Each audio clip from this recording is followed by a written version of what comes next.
Amém. Graças a Deus. Amém. Amém. Hoje a coisa está feia, Ronaldo. Pastor, a coisa está feia hoje.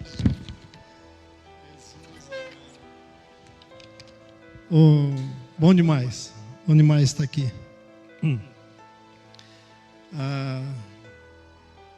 Eu fico, cada vez que eu vou trazer a palavra de Deus aqui na igreja, eu fico atento ao louvor. O louvor tem que estar especial. Aí eu sei que a coisa vai fluir. Eu fiquei muito agradecido pela dedicação. Queria fazer esse agradecimento de público. A dedicação que os meninos do louvor têm. A gente sabe da dificuldade de cada um, sabe da dor de cada um, mas é assim que funciona. Jesus não busca ninguém que tem conforto, não. Conforto é consequência.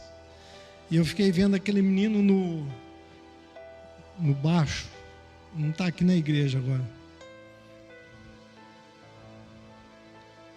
Viu que chique? E eu fico vendo isso. É uma coisa boa demais. E o tema que foi dado para eu falar hoje é confiança. E eu comecei a ver esse termo confiança não apenas naquele texto que foi passado, mas o que é confiança na Bíblia? E eu vi que se tem um sinônimo de Bíblia é confiança. Eu fiquei imaginando o seguinte, né? A relação de confiança que Deus tem no homem, do homem com o homem e do homem para Deus. Eu fiquei vendo que um dia Deus chega para o filho dele, chega para o Espírito Santo e fala bem assim: vamos fazer o homem, vamos fazer um ser, vamos fazer uma criatura, vamos fazer um homem, a nossa imagem conforme a nossa semelhança. Quer dizer, um homem que tem o carisma, que é a imagem, e que tem o caráter, que é a confiança, igual a nós. E vamos fazer uma coisa, vamos dar para eles o livre-arbítrio. Ele vai poder decidir se ele quer ficar com a gente ou se ele quer ir para o outro lado. Lá ter confiança assim, não sei aonde, cara. Eu acho que só pode ser Deus para fazer um troço desse, porque eu não faria. Dá para o homem a decisão, decide, capaz. E eu pude ver isso, né? Quando Deus confia no homem, Ele deu o ministério de profeta. Profeta é alguém que traz a palavra de Deus para a humanidade. Depois existe a relação entre o homem e o homem. E aí você fala bem assim, mas na Bíblia diz que maldito o homem que confia no homem. Não é nesse sentido. Se você analisar o texto de Jeremias 17, ele não está falando para você não ter um relacionamento com outro ser humano. Ele está falando que a prioridade é Jesus. É isso que ele está falando. E depois existe o ministério da confiança do homem para Deus, que é o ministério do sacerdócio. Alguém que leva a Deus as necessidades da sua casa, você é um sacerdote do seu lar. Mas como é que a gente consegue ver isso? Como é que a gente consegue ver isso? Como é que a confiança se materializa? Então você vê, por exemplo, eu vou falar, hoje não devia ter me convidado, só vou deixar claro isso. Mas hoje Por exemplo, eu quando eu estou em muitas dificuldades, quando estou em muitas lutas, em muitas brigas, eu olho para o Ronaldo. É sério. Às vezes a Érica aqui, às vezes a Denise pode falar, rapaz, está olhando para o cara errado. Pode até falar. Mas eu olho para ele. Como é que o Ronaldo sairia dessa? Como é que ele gerenciou esse contexto? Então eu acho que a confiança está quando você olha num servo de Deus. Quando você olha a Bíblia inteirinha, gente, eu não vi um livro, não vi um personagem que a vida dele não fosse um relacionamento de plena confiança com Deus. Não vi. E eu vejo, por exemplo, como é que o Ronaldo sai dessa? Às vezes as dificuldades dele são as mesmas minhas. Então eu fico muito olhando para isso. E mais interessante, um dia eu escrevi um sermão que diz exatamente isso. Se você abrir a sua Bíblia em Hebreus 12, 7, não vai abrir agora não. Ela diz o seguinte: lembre-se dos seus líderes, os quais pregaram a palavra de Deus a vocês, e considerando atentamente o fim da vida deles, imitem a fé que tiveram. Não é fim no sentido de porque morreram, não, mas a finalidade. Qual que foi a finalidade da vida dele? Qual que foi o que ele correu a vida inteira fazendo? Olha para isso. E aí vocês vão fazer. Então, a grande coisa é que a igreja ela está inserida na sociedade, ela não está fora da sociedade. E muitas vezes a sociedade ela confunde confiança com arrogância. Às vezes você vê um cara muito confiado, muito confiante em si, você fala bem, esse cara é arrogante. E aí é que você tem que distinguir as coisas do ser humano.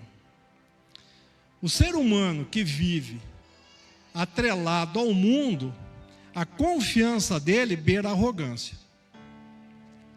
O ser humano que tem a sua vida pautada em Jesus Cristo, a confiança dele sabe que não veio dele. Ele sabe que a confiança dele vem do alto, que a confiança dele vem do Pai das graças. E eu fico vendo que esses servos de Deus, aquelas pessoas que têm a sua confiança pautada, baseada em Jesus, ele pode dizer que nem Paulo, né? Paulo que fala bem assim, eu sei passar por dificuldades, eu sei passar por necessidade, eu sei ter abundância, eu sei viver no pouco, e eu aprendi o segredo de todas e qualquer circunstâncias, eu sei ter fartura e eu sei ter falta. Ele fala lá em Filipenses, capítulo 12 e 13. 4, 12 e 13. Mas o que foi passado para eu falar foi especificamente acerca de um personagem, Elias. E eu vou ser sincero contigo, é um regozijo para mim falar de Elias, porque me identifico com Elias até debaixo d'água. Não tem um personagem na Bíblia mais humano que Elias. Os outros dão a expressão que são ETs, não é? Eu penso assim que Moisés não é ET, cara. Sério, meu? Se caminhar com 2,5 milhões de judeus no deserto, cara, o cara só pode ser ET, meu. Com toda aquela paciência, com aquele jeitão, não tem jeito não. Elias não. Elias na primeira oportunidade ele chutou o pau da barraca, meu. Elias não resolveu o meio de campo, não. Elias, com ele, era no pau, pé da pedra. E nós vemos aqui aquela pergunta, né? Tá bom, se Elias era assim, Elias confiava em Deus? Você pode desconfiar que Elias confiava em Deus. Por quê? Porque você veja bem, ele está lá, tem todo aquele episódio no Monte Carmelo, lá com os profetas de Baal, com os profetas de Azera. E de repente ele sai dali, ele vai para um cantinho, junto ao ribeiro, e tem toda aquela revelação de Deus na vida dele sobre a chuva que viria. Ele sai numa disparada, ele consegue alcançar Acabe, e ele diz para Acabe: vai chover, prepara aí. E não vai chover pouco não. E de repente, Acabe, não sei o diálogo que tem ali, mas Acabe deve ter falado para ele: você espera só um pouquinho que eu vou contar para Jezebel o que você fez, cara. E ele vai lá e fala para Jezebel. Jezebel fala: vou fazer para você o que você fez para os meus profetas. E Elias foge. Acabou a confiança do cara.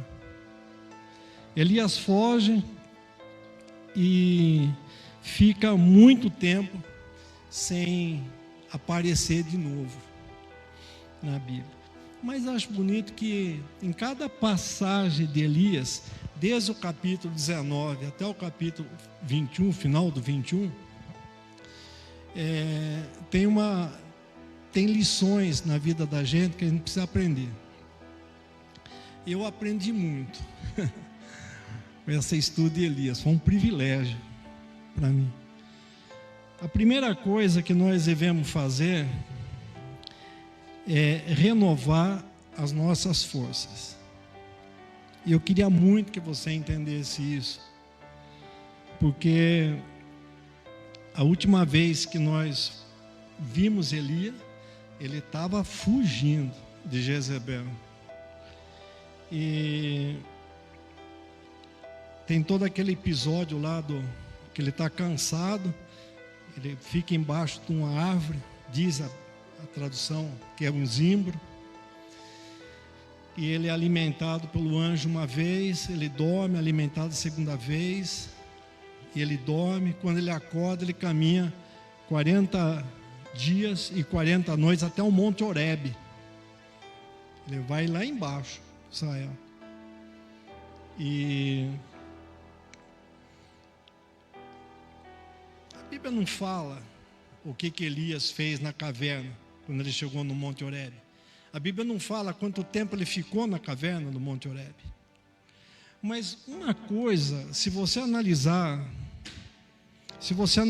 o histórico de Elias, de onde ele saiu, o que foi que aconteceu com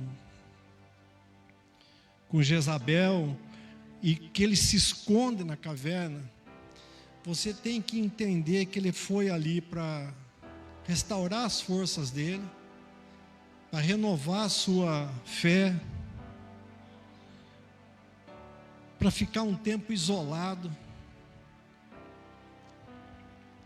para refletir um pouco sobre tudo que estava acontecendo em Israel. Ao invés dele ministrar, ao invés dele estar à frente do trabalho, ele tinha que se isolar um pouquinho, ele e Deus. E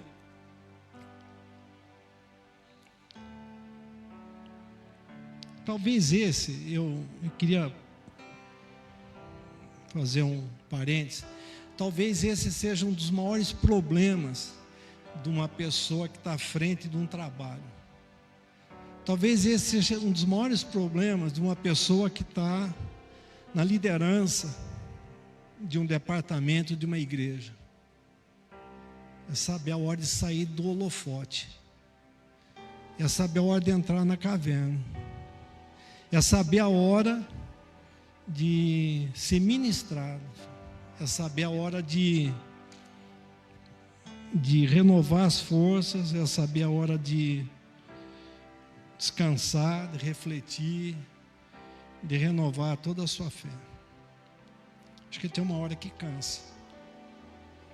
E queria fazer isso, acho que foi em novembro que o pastor passou esse texto para mim. E eu tenho um princípio de não guardo nada, jogo tudo fora. Depois eu vou procurar. Mas esse eu guardei na minha gaveta. Ficou lá. Até domingo passado, quando ele falou bem assim: você vai pregar domingo que vem. Eu falei: pregar sobre o quê? Ele falou sobre aquele negócio que eu te dei. Eu falei, rapaz, nem vi aquilo. Mas durante esse período ali, final de novembro, dezembro, eu comecei a fazer uma reflexão, comecei a fazer como é que eles falam na televisão? Um retrospecto, né? Um balanço pessoal da minha vida e principalmente dos 2 últimos anos de pandemia. E eu liguei para o pastor Ronaldo ligou para mim, eu falei, pastor, me deixa fora de qualquer negócio de igreja, me deixa fora, dezembro, janeiro, fevereiro, ano que vem inteiro, vai ser o meu ano sabático, deixa fora, eu estou decepcionado, falei ou não falei? Eu estou decepcionado com pessoas, eu estou decepcionado com justiça. Faz 25 anos, ano que vem, que eu tenho ações na justiça. Só eu sei o que eu passei nesses 25 anos. Eu estou decepcionado com Deus. Valeu, pastor. E eu peguei e quando eu recebi esse texto para falar, eu falei bem assim, agora eu achei um cara que me deu base bíblica. Eu achei um cara que legalizou a minha atitude. Eu não estou em rebeldia, eu não estou pecando, eu estou na caverna, ponto final. Elias entrou na caverna, por que eu não posso entrar? Mas veja bem que no começo de dezembro eu escrevi um sermão. Eu falei assim, a primeira oportunidade que o Ronaldo me deu, eu quero falar esse sermão. O texto base do meu sermão é Mateus 12:34, parte B do versículo. Ele diz o seguinte: porque a boca diz, do seu coração está cheio. Eu falei, rapaz, se eu for abrir a minha boca agora, a coisa vai feder. Vai, porque o meu coração está cheio de dor. Então, se o cidadão falar bem assim, você vai pregar, dançou.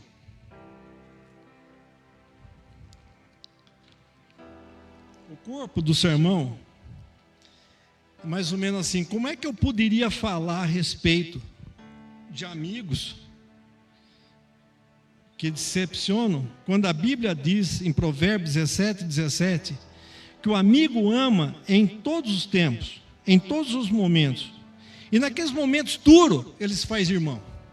Como é que eu posso chegar e falar isso? Do púlpito da igreja, como é que eu posso falar? Posso não. Como é que eu posso falar de justiça, quando de 25 anos eu passo por injustiça? Como é que eu posso falar aquilo que está em Mateus 5:6, bem-aventurados que têm fome e sede de justiça, porque serão saciados?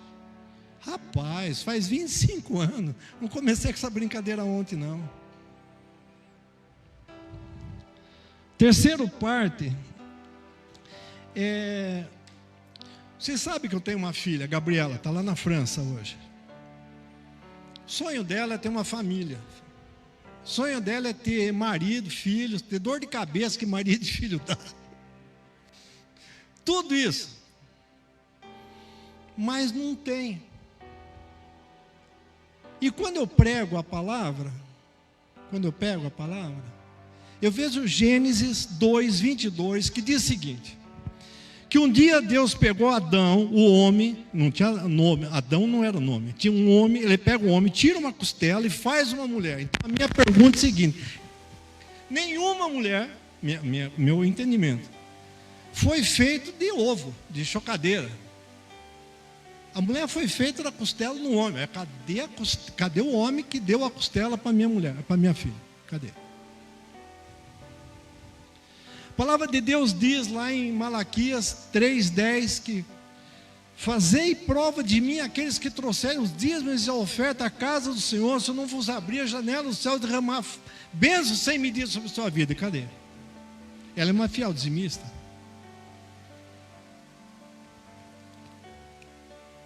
Aí tem um outro, que diz, honra pai e mãe, Hebreus, capítulo 4, Efésios, capítulo 4. Honra pai e mãe, Efésios 6, 1 e 2. Honra pai e mãe, que é o primeiro mandamento com promessa, para que te vá bem, tenha longura de dias sobre a terra. A menina que honra pai e mãe.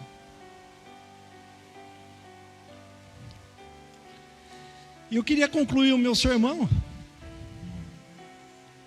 com Romanos 10, 17. A fé vem pelo ouvir, e ouvir pela palavra de Deus, pela Bíblia. A fé vem pelo ouvir, a fé não vem pelo falar. A fé vem pelo ouvir.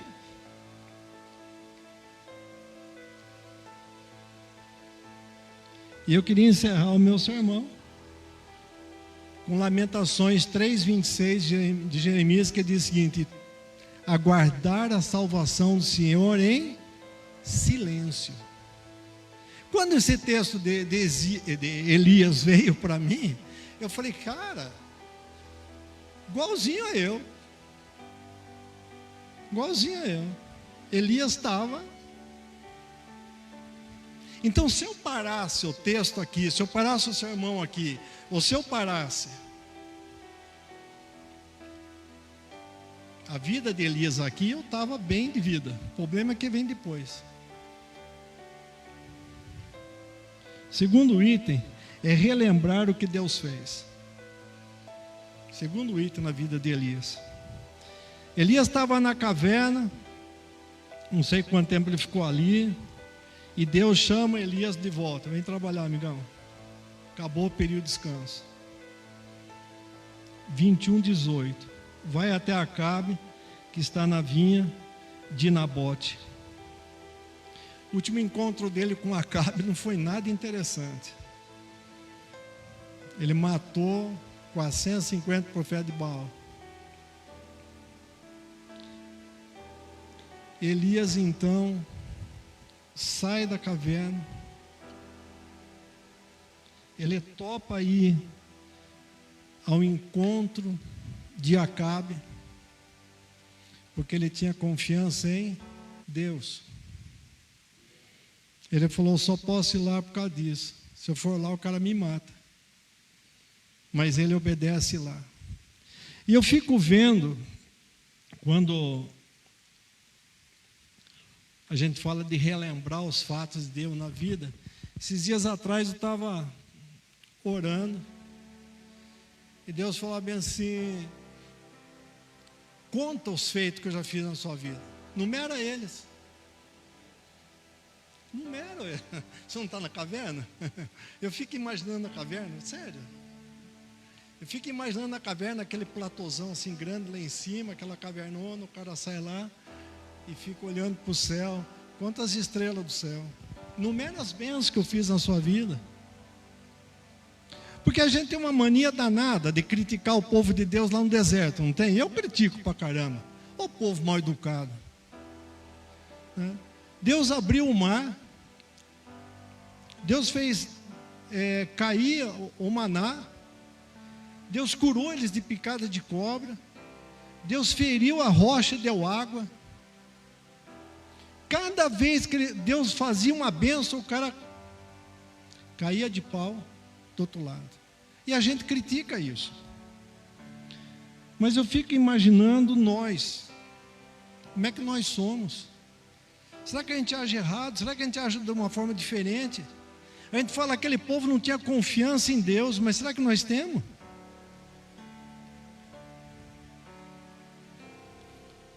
Eu fico vendo o quanto nós reclamamos de Deus. Quando Ele fala, clama a mim. E nós reclamamos. Às vezes a gente fica olhando para a empresa que a gente trabalha, fica olhando para os vizinhos que a gente tem, fica olhando para os da nossa casa, e a gente não sabe porque eles não confiam em Deus como a gente confia. Mas será que nós temos a mesma atitude? Será que, eu fico imaginando o seguinte, o cara olha assim para mim e fala assim, rapaz, ser cristão igual a ele, não quero não. Será que nós temos essa confiança? Será que nós temos essa dependência de Deus? Eu acho que o que nós precisamos mostrar mais, através das nossas atitudes, é o quanto Deus nos ama e quanto a gente ama a Deus. Acho que nós temos que verbalizar mais com a nossa atitude. Segundo item é permanecer nele. Permanecer em Cristo. Imagina só por um momento se você fosse Elias. Se você estivesse na mesma situação de Elias. Imagina. 1 Reis 21, 18 e 19. Levanta-te, vai encontrar-se com Acabe, rei de Israel, que mora em Samaria. Eis que ele está na vinha de Nabote, aonde foi para tomar posse dela. Fale com ele, dizendo: assim diz o Senhor, você matou, e ainda por cima tomou a herança. Fale também o seguinte: assim diz o Senhor, no mesmo lugar onde os cães lamberam o sangue de Nabote, cães lamberão o seu sangue, sim, o seu próprio sangue. Rapaz, fiquei imaginando a cena. Cidadão passa uma corrida de Jezabel, é alimentado pelo anjo, porque tem hora que você precisa ser alimentado na caverna, você precisa ser alimentado espiritualmente. Tem um tempo ali, eu não sei exatamente quanto tempo foi isso, e Deus vira para Elias e fala bem assim: agora eu vou te dar uma tarefinha bem simples para você fazer. Vá lá para Acabe e fala que eles vão lamber o sangue dele no lugar lá. Imagina a cena, meu. Imagina a cena que nós, para darmos uma notícia ruim para alguém, a gente faz um rodeio danado. Imagina você dar uma notícia dessa para Acabe. Acabe, seguinte, eu vou te falar. Não. Se fosse eu faria o contrário. Eu chegaria lá, Acabe, meu amigo, tem uma excelente notícia para você. Seus cães vão ter um banquete. Aqui, ó. Vou falar que é o sangue dele.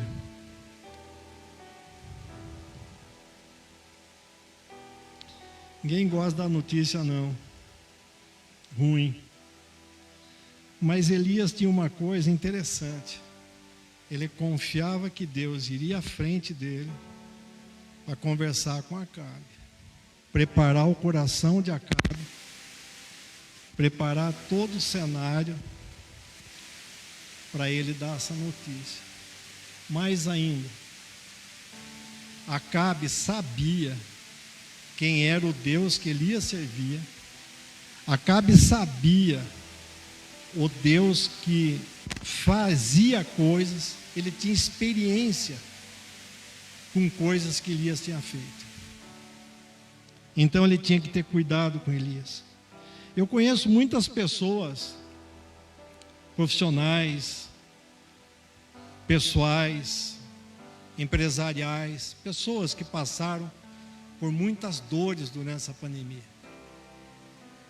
E pessoas que não perderam a esperança em Deus. Tem um texto muito bonito na Bíblia que eu gosto muito, é quando Paulo se refere a Abraão. Ele fala bem assim: Abraão é um cara que lutou com a esperança divina contra a esperança humana. O texto é muito bonito, ele fala bem assim: o qual, 4:18 de Romanos, o qual em esperança creu contra a esperança. Como é que você tem esperança que você luta contra a esperança? é porque você sai da sua esperança humana e você passa a confiar na esperança divina. Tanto que ele tornou-se pai de muitas nações, conforme que lhe fora dito: assim será a tua descendência. Ele estava falando: assim será eu e você. E Jesus Cristo, nos seus últimos dias aqui na terra, ele falou algo espantoso. Ele falou o seguinte em João 15:4: permaneçam em mim, e eu permanecerei em vocês. Nenhum ramo pode dar fruto por si, se não permanecer na videira. Vocês também não podem dar fruto, se não permanecerem em mim. Esse é o segredo, permanecer nele. Não, você não faz nada.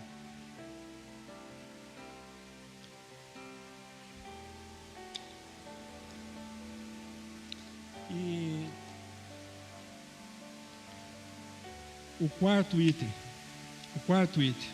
respeitar o próximo.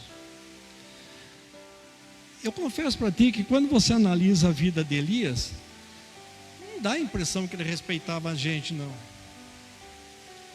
Ele afrontava reis, ele afrontava outros profetas, ele afrontava todo mundo. Chegou um pessoal lá para levá-lo para conversar com ele, ele falou: desce fogo do céu, queima esses caras. Gente, ele não tinha papo na língua, não. A impressão que dá é que Elias não tinha essa história de respeito com ele. Respeito às instituições, respeito à legislação. O traje dele era todo estrambólico. Então ele era fora um pouquinho disso aí. Mas você precisa entender que quando ele foi entregar a mensagem dele, de Deus para Acabe, ele fala com respeito fora do normal. É como se uma pessoa chegasse aqui à frente e fosse entregar a mensagem para Deus com extremo respeito, independente de quem a pessoa seja. Ele tem um cuidado. Então ele chega para Acabe, quando ele vai conversar sobre isso daí, ele fala com um respeito tremendo. E se você ler o capítulo 21 todo de 1 Reis, você vai ver que ele fala isso no 18, 19, 21, 18 a 19 de Reis, ele fala de Acabe: vão beber o teu sangue. Na sequência ele fala bem assim: Jezabel, vão lamber o sangue dela também, os cães lamberão o sangue dela também. E ele fala na sequência o seguinte: se algum parente seu morrer na cidade, os cães lamberão, e se morrer no campo, as aves comerão. Você imagina essa forma de dar essa notícia? E ele teve um respeito tão grande, uma postura tão correta, que Acabe se arrepende. A Bíblia diz que ele pregou um jejum, a Bíblia diz que ele jejua, e mais bonito ainda, a Bíblia diz que Deus se arrepende de fazer na vida de Acabe aquilo que ele tinha prometido fazer. Você imagina a consequência dessa palavra na vida de Acabe. Eu não sei exatamente, a Bíblia não diz, eu não sei exatamente o que foi que passou na cabeça de Elias, vendo Acabe naquela situação. Eu não sei se ele imaginou o seguinte: eu vou lá, Acabe vai reagir, desce fogo, queima Acabe. Mas não foi isso que aconteceu. Acabe se arrependeu. Isso aí é uma lição muito importante para nós, que tratar os outros com respeito é um sinônimo de autoconfiança nossa. Tratar os outros com respeito. Seja o nosso familiar, no interior da nossa casa, sejam pessoas mais velhas que nós, mais novas que nós. Não sei exatamente como é que é o seu dia a dia, mas uma das coisas que a gente aprende é que o domínio próprio, um dos gomos do fruto do Espírito Santo, é aquele que nos dá confiança. E Jesus Cristo, mais uma vez a gente recorre a Ele era exemplo de autoconfiança, né? Ele é o exemplo de respeito aos outros. Ele dava ordem ao mar, ele dava ordem à chuva, ele dava ordem à morte. Mas quando ele foi para ser crucificado, ele respeitou as autoridades. O quinto item de Elias é reapresentar Deus. Você nunca pode esquecer que Acabe era judeu. Ele tinha todo o quesito da lei. Ele tinha todo o conhecimento da lei. Ele era judeu. Mas ele precisava ser reapresentado a Deus. Eu vejo muitas pessoas que nós, com as nossas atitudes, precisamos reapresentar a Deus. São pessoas que já foram batizadas, são pessoas que já participaram de ministérios na igreja. São muitas pessoas que precisam ser reapresentadas para Deus. E eu vejo isso em Elias, quando ele fez isso com Acabe.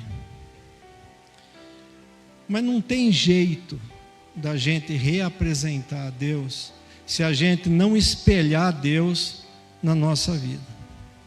Se as nossas atitudes não falarem quem nós somos. Não tem jeito não. Mas eu quero concluir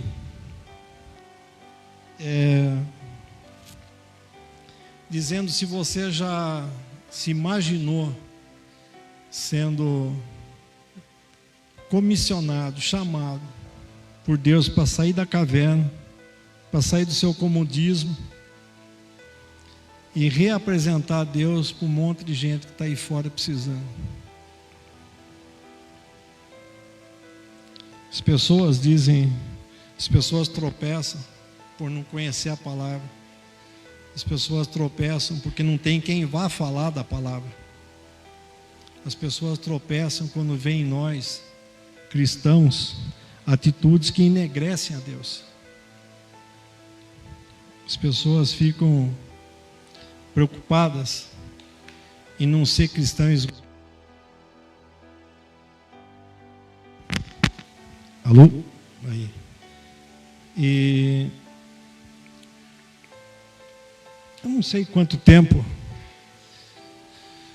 você já gastou com seu filho, já gastou com a sua esposa, com seu marido, falando dos tremendos feitos de Deus na vida sua.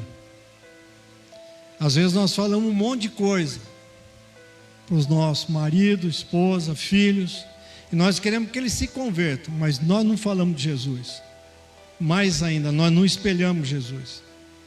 O que sai da nossa boca afasta. Como é que você vai reapresentar Jesus para o seu povo? Mas talvez você seja como eu. Talvez você seja como eu, que tem a tendência de pensar de jeitinho. Não olhe para mim. Não sirva como exemplo de pessoa espiritual. Não siga os passos de Cristo de forma como deveria. Tenho muitos defeitos, muitas falhas, e erro demais para que alguém veja Cristo em mim. Talvez você pense igual a eu.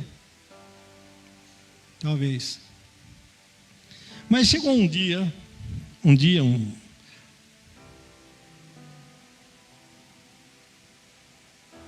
1999, outubro de 99. 20 anos já ou não? Quase. 20 anos dá 19. 20 e poucos anos atrás. 25 anos atrás, 24 anos atrás. Nós fomos morar em Uberlândia. Eu e a Maria Alice e as meninas. Então o pastor Ronaldo, a gente estava ali na Kennedy. O pastor Ronaldo falou bem assim, usou o púlpito da igreja para despedir da igreja. Beleza. Pouco antes disso, eu tinha uma curiosidade danada de saber o que Deus pensa de mim. Eu sei o que eu penso de mim. O que eu penso de mim eu falei para vocês agora. Mas eu tinha uma curiosidade danada de saber o que Deus pensa de mim. Lembra de Jó? Deus vira para Satanás e fala bem assim: deixa eu explicar para você. Esse cara é um homem íntegro, reto, temente a Deus, que se desvia do mal. E eu queria saber o que Deus pensava de mim. Então, naquela oportunidade, eu falei sobre Apocalipse 3:8. Conheça as tuas obras. Apocalipse 3:8. Vou ler para você, só para encerrar.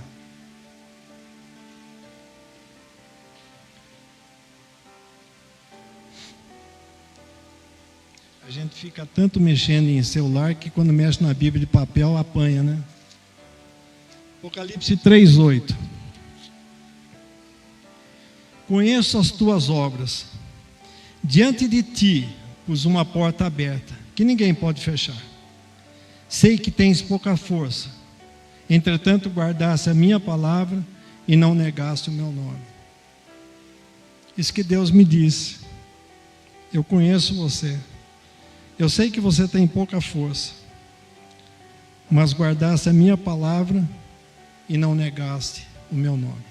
Eu confesso para você, quando eu terminei de fazer esse estudo, eu pude ver isso, a confiança de Deus. Vá confiar sim em quem não deve, mas é o jeito dele.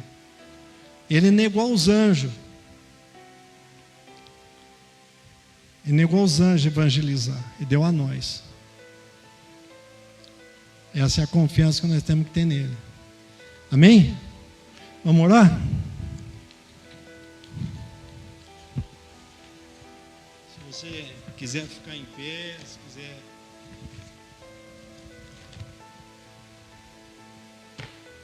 Pai, nós queremos te louvar, Pai. Sua palavra foi ministrada. Uma confiança que nós devemos ter, que às vezes a gente é muito egoísta, pensa apenas na gente própria, nós mesmos, e não olha para aquilo que o Senhor nos comissionou. Sermos suas testemunhas, levarmos a sua palavra, apresentarmos ou reapresentarmos o Senhor para uma série de pessoas.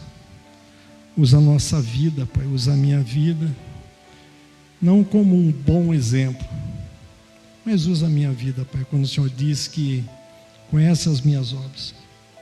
Sei que eu sou fraco, mas nunca neguei seu nome. Nos abençoe, Pai, nos guarde, nos guie, faça-nos refletir sobre essa palavra lida, sobre o exemplo de Elias, e parar de reclamar, mas clamar ao Senhor.